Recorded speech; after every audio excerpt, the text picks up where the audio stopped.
I was peeling these ugly orange stickers off my fence when Diana Patterson, our neighborhood's self-appointed HOA watchdog, stormed up yelling like I'd spray-painted a mural of Bigfoot in neon. "These are violations," she barked. "They ruined the lakefront." I wish I could say I was surprised. But this is Diana we're talking about. See, Diana's not just a neighbor, she's a full-blown aesthetic crusader. The kind of person who power walks the block like she's on patrol, clipboard in hand, eyes scanning for row garden gnomes or mailboxes she deems off-brand.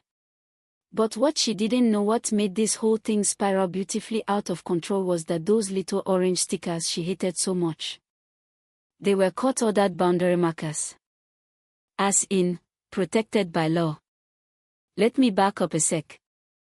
I live in a pretty peaceful lakefront neighborhood, the kind of place where people worry more about lawn height than local politics.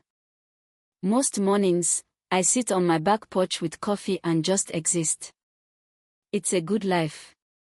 Birds chirping, sun rising, no drama until Diana makes it her personal mission to eliminate visual pollution.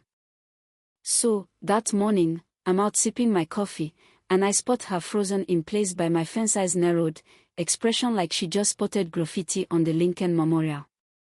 She whips out these magnifying glasses, a legit one, and starts examining my stickers like they're counterfeit currency. Then comes the measuring tape.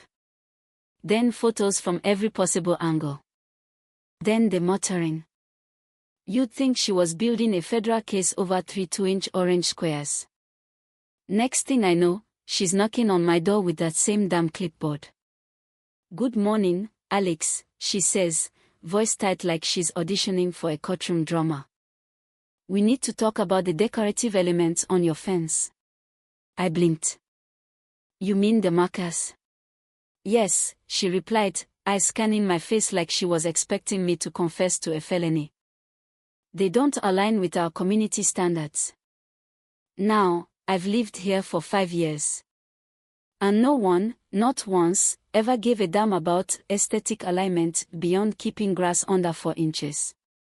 These markers, they weren't random. They marked the property line, part of a county settlement from 2 years ago during a lakefront easement dispute. And Diana? Well, she had no idea. I tried to reason with her, told her straight up not to touch them. "Those aren't decorations," I said. "They are legal." But she just waved me off, all condescending. "Don't worry, I'll be gentle," like she was removing a stray sticker from a blender.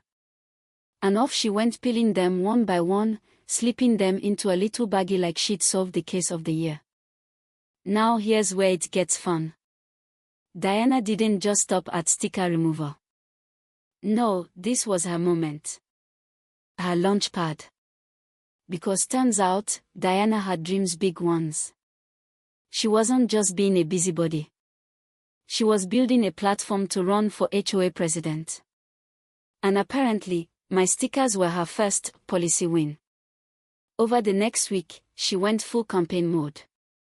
Flyers, surveys, speeches talking to neighbors about a new era of aesthetic responsibility. She even named it Operation Visual Renewal. And everywhere she went, she bragged about how she'd taken decisive action against visual blight. Meanwhile, she started cold calling city departments, trying to report me for everything from code violations to environmental harm. I kid you not, one department got a complaint about toxic orange pollution near lakefront wildlife. The guy who called me back sounded genuinely confused. "Sir," he said, "are we talking about stickers?" And while Diana was busy rallying the troops, I was sitting quietly with the best legal ace I know, Emma Walsh. She's sharp. No nonsense. When I told her what happened, she cracked up so hard she almost dropped her phone. Then she said, "Let's bury her." Legally, of course. Emma got to work. Dug into county records. And what she found? Gold. Not only were the stickers legal, but guess who had actually approved the original boundary marker request during her time on the design committee 3 years ago? That's right, Diana herself. Signed it with a flourish. Documented. Stamped. But we weren't done. Emma also found Diana's new side hustle. She just launched a lakefront staging business, offering services to help homeowners beautify their properties for sale, including photography consultations. Suddenly, her sticker crusade made a whole lot more sense. This wasn't about community standards. This was about her business portfolio. We waited. Let her dig her own hole a little deeper. She called a meeting, big HOA event. Standing room only. Diana came in like she was announcing a presidential run, posters, banners, a slideshow. She even had graphs showing how my sticker supposedly dropped property values by 4.7%. Bob Wilson clapped like she was unveiling the cure for shingles. Then it was my turn. I stood, quiet, calm. Looked her in the eye and said, "I respect your passion, Diana. I really do. But everything you've said is wrong and I've got the paperwork to prove it." And then I dropped the bomb, the approval form she'd signed, the emails from city officials confirming she filed false reports, and screenshots of her business ads promising clients unobstructed lakefront aesthetics. You could hear a pin drop.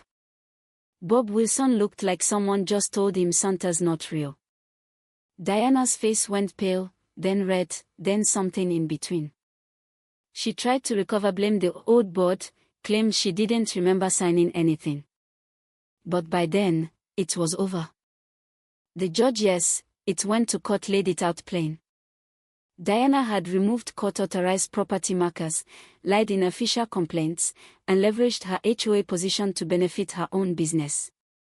She was ordered to resign, pay my legal fees, and do 60 hours of community service wearing, I kid you not, an orange safety vest.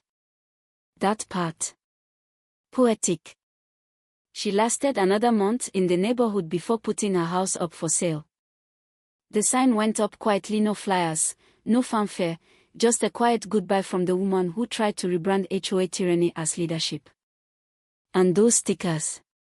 Still on my fence. Still orange. Still legal. Now, they're a symbol. A story. A reminder that sometimes the loudest voice in the room is just the most wrong. So here's the thing, was Diana just overzealous, or was she playing a long con to benefit her business? Did she really believe she was helping, or was it all a front for power and profit? You tell me. Drop a comment. Have you ever had a neighbor go full dictator over something petty? Was justice served here, or did things go too far? I'll be on the porch with coffee, waiting to hear what you think. I was peeling these ugly orange stickers off my fence when Diana Patterson, our neighborhood's self-appointed HOA watchdog, stormed up yelling like I'd spray-painted a mural of Bigfoot in neon. "These are violations," she barked. "They ruined the lakefront." I wish I could say I was surprised. But this is Diana we're talking about. See, Diana's not just a neighbor, she's a full-blown aesthetic crusader. The kind of person who power walks the block like she's on patrol, clipboard in hand, eyes scanning for rogue garden gnomes or mailboxes she deems off-brand. But what she didn't know, what made this whole thing spiral beautifully out of control, was that those little orange stickers she hated so much. They were court-ordered boundary markers. As in, protected by law.